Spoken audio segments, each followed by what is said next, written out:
Rajkot range Shri Ashokkumar Yadav સાહેબ દ્વારા તેમજ એસપી શ્રી નિતેશ પાંડે સાહેબ દ્વારા અસામાજિક તત્વો વિરુદ્ધ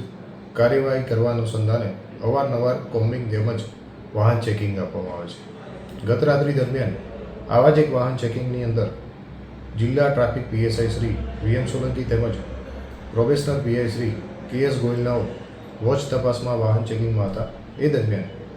એક શંકાસ્પદ સ્કોર્પિયો વાહન કે જેની ઉપર બેટન લાઇટ લગાવેલી હતી અને સાયરન લગાવેલી હતી એને ચેક કરતાં એમાંથી એક ઈસમ દિગ્વિજયસિંહ ઘનશ્યામજી પરમાર નાયક પોતાની પોલીસ અધિકારી તરીકેની ઓળખ આપેલી હતી. જે શંકાસ્પદ જણાતા વધુ તપાસ કરતાં ઉપરોક્ત દિગ્વિજયસિંહ ઘનશ્યામસિંહ પરમારનાઓ કોઈપણ પ્રકારના રાજ્ય સેવકનો હોદ્દો ન ધરાવતા હોવા છતાં પોલીસ અધિકારી તરીકેની ઓળખ આપેલી તેમજ તેમનું વાહન ચેક કરતાં એમાંથી